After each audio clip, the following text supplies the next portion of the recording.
Welcome back to the Tiberium Hangar. This is Mike, and I'm coming at you with the weekly news and review for December 6, 2020. 2020. We got a few new things to talk about. We've got a couple of reissues to talk about, and we got a whole lot of pictures to go over. We're going to talk about all this fun stuff coming up.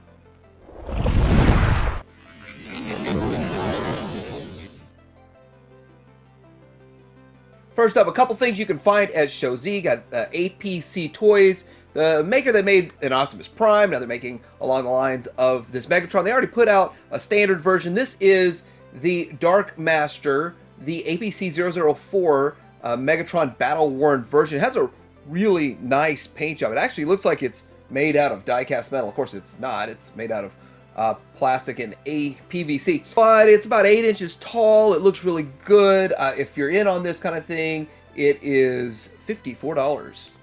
There's also an Oi Mech Star Commander Nemesis Prime. This thing here is going to be like only $26, about 7 inches tall, and it looks pretty cool. If this is something you're in for, it should be coming out later this month. And lastly, something really cool at Shozi you can get right now. XYZ Studio is making a head for RC. It's the EX00RC, as the letters RC, like radio controlled, instead of ARCEE. But anyway, this is a replacement head with a G1 look for Nicey, made specifically for the EX01 Nicey. And I believe that whoever's behind this XYZ Studio is also behind the big Firebird, which made Nicey. But I think there's a lot of reasons why they didn't put out the G1 head. Now you got to pay $20 to get this, and it comes actually as a kit you have to assemble. They just want to stay out of trouble with Hasbro. That's what I think it is. Maybe I'm wrong. So getting into some Masterpiece news, we're seeing better pictures of the DX9's drag strip. And of course, it looks good. I like the way it looks. I like the scale. I like the size. There's also a plethora of reviews starting to pop up about this thing. I'll be getting it pretty soon to complete my Minosaur. Of course, I've had my X-Transbots kind of stuck to it, but it's going to be nice to finally complete one. So DX9 wins. DX9 is the first out of the gate. Here is the alt mode, and the alt mode looks great. This figure looks cool. I was kind of a little bit surprised about the gold paint that's on it. I think it does look good. I don't know if it's really all that accurate. I got to do a lot more digging into that. But I think it's a nice looking figure overall, nice looking figure in both modes, and with it being DX9, the transformations aren't too bad, so I think it would be somewhat enjoyable of a transformation. And remember, if you're in on the G2 set that DX9 is going to start working on, then you can also get a G2 version pre-ordered right now, so maybe you're in on that. I just want to throw that in there. So we got pictures of Toy World's TWFS03C, the Last Knight World War II Cliff Jumper. Now, this appears to be sort of based off a mold they've already been using, but it still looks pretty good. If you're in on this, it's a bit stylized from it, but here it is also in the alt mode. It's supposed to be the same scale as Studio Series. Again, they're doing their own thing, and that's cool. It's good that Toy World is still doing something, still trying to stay relevant and getting something done. So if you didn't know, we are getting a reissue of Fans Toys Spoiler. Now, if you didn't know and you're just now finding out, you're going to find that pretty much every place is sold out. It even says sold out on Shozi, but it's $160 at Shozi. Once they fill their orders, whatever's left, they're going to sell. So in the next day or so, it should open up to being able to order it for $160. Now, other places like BBTS, those are $140. TF Source, $150.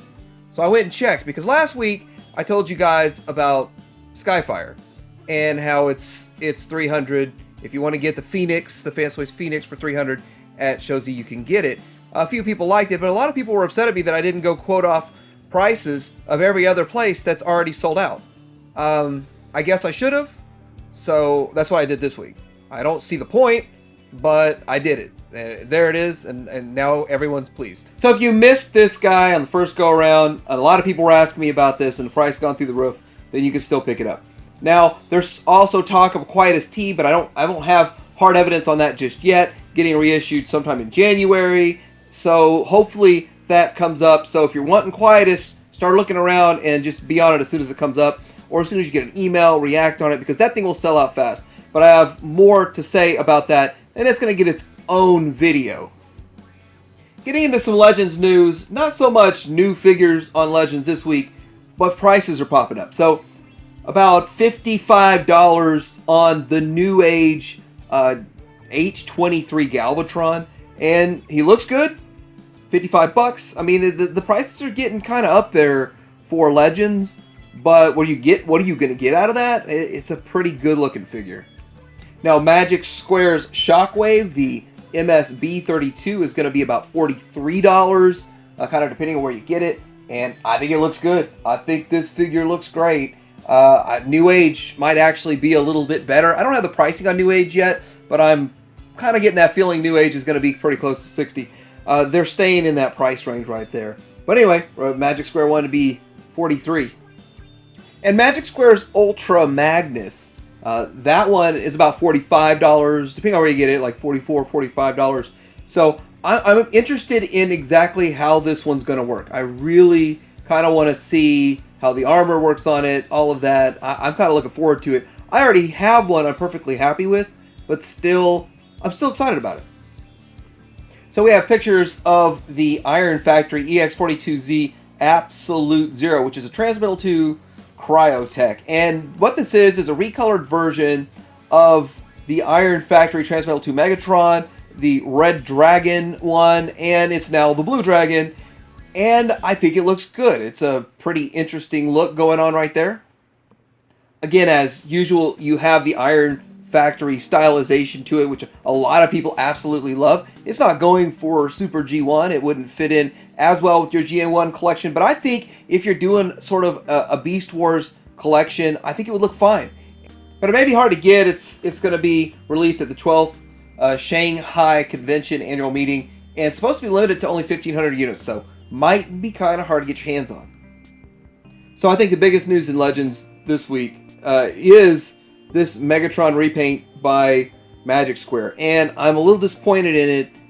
Not this at all. The fact that I bought the first one, because I knew they were going to do a nice painted one down the road. But see, they hadn't released the Optimus Prime yet, and I didn't realize they were going to do so good with paint with Optimus Prime that now I really have confidence in them doing an X version or EX version of Megatron, and so I want this one really bad. I'm going to get this one.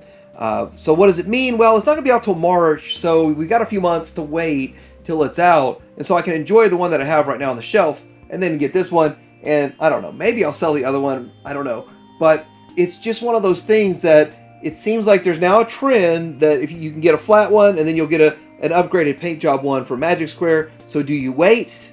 You know, I don't want to say wait and then you just don't get one, but it seems like for me, I'll probably have to wait because I want the really well painted one. So transitioning into some mainline news, I did report on this Voltron Classic set that was coming out for $60 and that you can get it at Walmart.com, and then I think 4 or 5 days after I talked about this, it was sold out. Now, I'm starting to see some other issues. I ordered 2 of these because I like box sets. I'd rather have a box set than having 5 different boxes to make up one figure. I didn't like that. I don't like that with any sort of combiner. Don't really have a choice sometimes. But with this, it was nice to get it. I ordered 2. And I was planning on just selling off my individual ones and just having them. But they canceled one of mine. They're having shortage issues. And I remember seeing somewhere that they were having shortage issues with this. And I got an email from them. No offer to make up for the fact that they're canceling it. Just kind of cold-heartedly cancel it on me. I didn't like that at all, but at least I'm going to get my one, so I guess I should be happy. I'm supposed to have this Voltron by December 6th. Yes, today, on a Sunday. I'm supposed to have it by today. We'll see how that goes. Quick update on my pre-order of Gigawatt. First of all, I was kind of hoping that I would have had it by now, but it's not going to come in until January 7th. And second of all, I was kind of hoping I start seeing it on store shelves around, and I haven't seen it on a store shelf yet. Now, maybe it's hit shelves, and someone else bought it before I got there. But I'm looking forward to this. I got 2 of these on the way, one to open and one to keep sealed, one to open and review and do a whole lot of stuff with. I think it's pretty cool. I like it. I've seen a lot of people doing pictures and a lot of stuff with it, so now I'm kind of excited about it. And hopefully it's as good as I think it will be. And they've made a couple of fixes to it since the promo pics.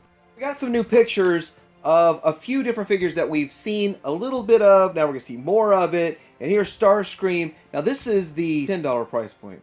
This is the core class. So maybe it's $10. The core class figure, and there's the alt mode. Here he is in his bot mode. I have to admit, this is a 4-inch tall figure. I think it looks really good for the size, for the price, and everything they're doing in a mainline figure. Not quite like something that you would say maybe you put on your Legends shelf, maybe not. It's not Magic Square. It's not New Age. Definitely not New Age level. But it still looks really good, in my opinion. It looks like a kind of a struck down version of what they did in the Voyager scale. In that same scale, we get a Megatron, and I think he looks pretty good. Like that's the best Megatron they've made in this scale. They kind of abandoned this scale as a Scout scale back in the day or something like that. But it's kind of a Legends scale. They're calling it core, but here it is, and here it is in the packaging. I'm a little turned off by just the whole lower legs being just completely black, but that's the way they went. And I mean, it's not going to be perfect. It's a cheap, low price point option. It turns into a tank, of course. Why wouldn't it? But there it is as sort of a tank. So I really think the big deal this week is Huffer. Huffer looks good. I mean, he looks like a really good mini bot. They're dialing out the mini bots better than they ever have before. The previous Huffer was just a remold of an Optimus Prime, so it wasn't a Huffer. So they haven't really made a Legends Huffer, a real Legends Huffer. So here he is as a real Legends Huffer. They did a good job with him. Let's look at the alt mode. And it looks as you would expect, and it does look a bit odd when it's this small and still has giant 5mm ports on the side so you can put weapons and stuff. I mean, that's part of the gimmick, part of the play gimmick, part of what they've always done, but it's a little bit less of annoyance when you do that with a bigger figure. Still, it's not bad. That's the worst thing I got to say about this. Everything else I want to say just looks really good. Very realistic looking cockpit or driver's seat. Cab. So, you know the thing from that one episode where Huffer pulls the trailer for Prime that one time, and here he is pulling the trailer. They made sure it's compatible, which is really cool. I like that. And on top of it being compatible, it doesn't look way off. Like, it always felt like in G1, if you tried to pull that maneuver off yourself, it just looked way, way off. This almost looks right. It's the thickness of the back of the mode is about the right height and everything. Not bad at all. And Inferno, of course, Grapple was a good figure. Inferno's going to be a good figure. Again, there'll probably be some fillers for the forearms and the back of the legs and all that stuff. I know that's what the biggest complaints were about Grapple. So probably the same exact issues on this one. But it doesn't bother me. I think he looks great. If you're in on the Earthrise, you definitely want to get on this guy. And just looks so good. The alt mode looks great also. Coming with a bunch of different accessories, as you can see. And just a really great way to put this character out. Now this is, in my opinion, what the mold was made for. The mold was made for this guy and then repurposed for Grapple. Same as we see with, of course, Trailbreaker and Hoist. So we got a bunch of pictures of more Kingdom stuff coming. And what we're seeing is Airazor here. I think she looks pretty good. It's a nice looking version of the bot and underrepresented on the toy aisle. I don't think we've seen a good Airazor, but here we go. Looking at her in her alt mode, she does turn into a bird and she raises some air there. And I think it looks good. I mean, it's what are you going to get for the $20 price point? And I really think they've done a great job with it. Looking at a Dinobot in his Dino mode there. Can't get past looking at, I'm guessing those are his knees. Are those his knees that are on his chest there? But aside from that, it looks okay. Probably not nailing the alt mode, but not a horrible alt mode. Let's look at him in bot mode. I think that the bot mode is vastly superior. I think I've heard some people talking about the chest and the way the chest looks. Kind of, some people like it, some people don't. So it's kind of where you stand on that. I'd like to see a little bit better picture up close and all that stuff. But again, I think the head sculpt is really nice. That is a very nice head sculpt. Almost spot on perfect. Now getting into the meat and potatoes of this, we have the Earth mode Ultra Magnus. Pictures, lots of pictures, but I'm going to say the alt mode is okay. I don't think the alt mode is spectacular or great. It's okay. A bit kibbly on the cab itself. I would have liked it to be a lot smoother, but I'm going to tell you my thoughts on why it looks the way it does. It's basically the Siege one with a couple of swapped out parts. We're going to see that here in bot mode. So here he is in the bot mode, and it doesn't look bad.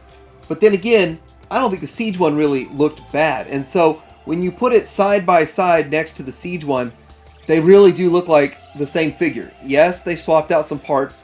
Some of the parts are smoother, which I do like that. Some of the colors are different. They've done different paint apps. So they have made some changes. The most notably in the waist, the shoulders, the chest piece, a little bit on the legs, the side of the legs.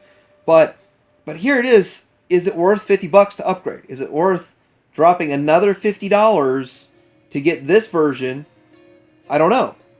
If you've already got the Siege, and I know people could take some of that excess paint off, they got tricks for that. I think the new one looks good, but maybe the old one's just fine. And here's the other thing. I'm looking at them, and I really do think, now my biggest question when I first heard this Earth Mode one, would the old upgrade kit fit on the new one? I'm kind of thinking it will. I don't have any facts, but just looking at them, they look like all the exact same parts. I don't see why it wouldn't. So we're starting to see Earthrise Thrust show up in stores. I think they're showing up outside of the US first, and then we'll be getting them soon. So start checking your targets, and it's a Target exclusive here in the US. I don't know anywhere else what the exclusive, or if it's just a main release or what, but it's going to be tough to get this guy at first, and hopefully he's as plentiful as the Seeker pack was. Hopefully they start flooding the market with it, or flooding the stores with it, so everybody could get one, because it would really suck to not be able to get this guy and have to pay like $100 for him. We're also seeing the Netflix Wave 2 show up around the country. Hasn't made it to my neck of the woods yet, but you would check your Walmarts. But here is the Soundwave, and I do think he looks very clean. It's a very nice looking Soundwave. This versus the Siege, I think if you put them side by side, this has a wider chest, so he's a bit of a wider look to him than the Siege one, but a much cleaner look to him, which I like a lot. And our good old friend Maverick is starting to show up in Canada. I have not heard hardly anything about this guy. It's like, hey, this is coming out, and then that's it. And nobody's really talking about it. There's no buzz about it. There's not much of anything about this guy. Now versus Gigawatt, which I'm seeing pictures everywhere, lots of love for that. I'm wondering if this will be well received at all. Will this thing be a peg warmer? Will this thing be something anybody even wants? I'm curious about that. And what's the future of all of these crossovers that they're making? So we've got 3 more upgrades coming from Shockwave's lab with 5mm ports to put with your Earthrise figures, or pretty much any mainline figure from any era that uses the 5mm ports. But first of all, we have this gun that you can use for Mirage, and it looks good, but you don't have to use it for Mirage. I think you can use it for any figure that you want, but the picture they use is for Mirage. We have Optimus Prime holding an Allspark. I believe that's what they're saying that this is, the Allspark, but it looks pretty good. It's got like a little handle so he can hold it. So, I mean, I guess that's the way you'd want to hold it. But also we've got some grenades to go in a grenade launcher for good old Hound right there. And that's kind of cool. It's like an accessory that we don't get anymore. We have that kind of stuff back in the G1 era, but they were chrome. So, I mean, this is cool. It's just something different. Do you want to dial out your display for Siege, your mainline display? And Shockwave's Lab's got you covered, but we don't know release date or price yet. As usual, they like to show the pictures, but no price or any other information. Last little bit of news here. If you're looking for this G2 Megatron, I'm sure he's available at a lot of places. I saw him on TF Source for like $33, $32, $33, and pretty easy way to get your hands on him. Probably Pulse should have them, but I don't know if Pulse sold out or not. But if you're interested in this guy, this Generation Selects G2 version, I know when I showed the pictures last week, A lot of people were excited about it, and simply because I think it's the best use of the mold.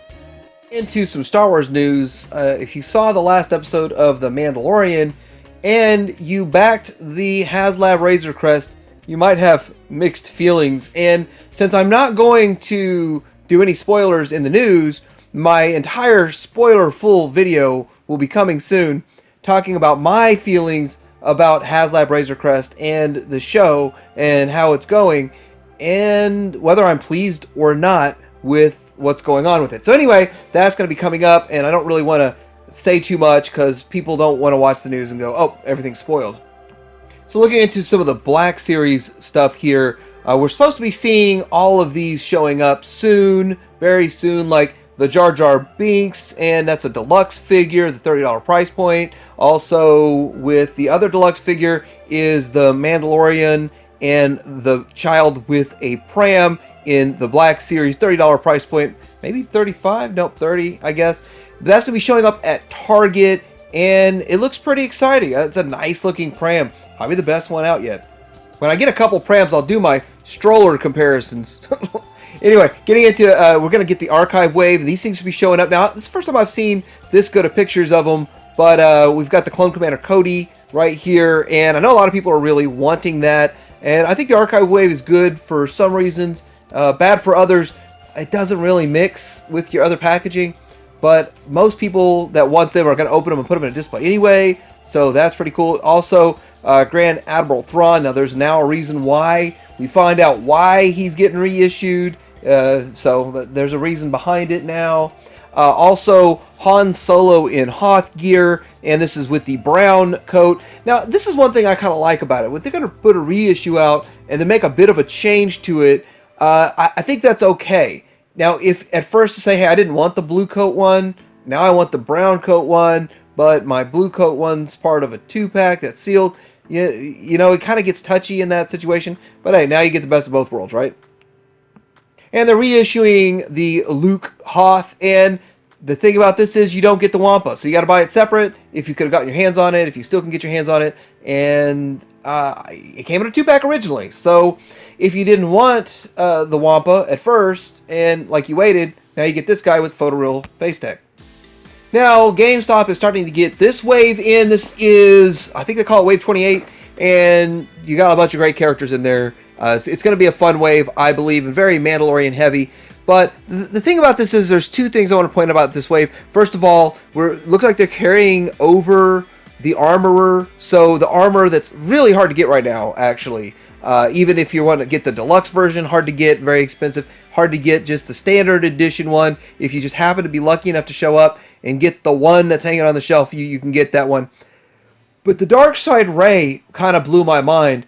I think they did either a case assortment change or something. They meant to put 2 Darkseid Rays in it originally, and then they switched to putting the armor in. I don't know for a fact, but Darkseid Ray, I ordered 3 of her because they were $13, and that was a price error, whatever.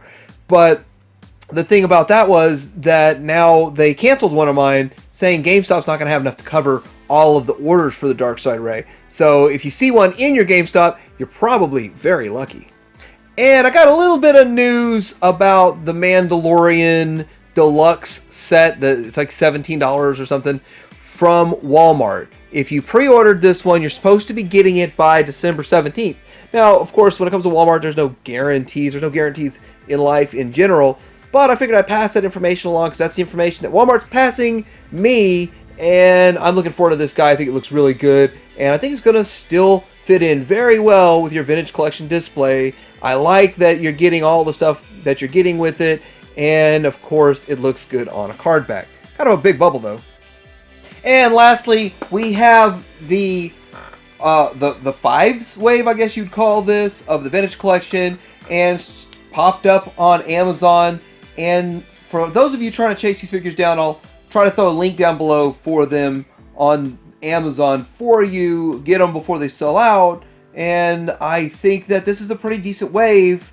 The figures are good. The figures are ones that we kind of wanted.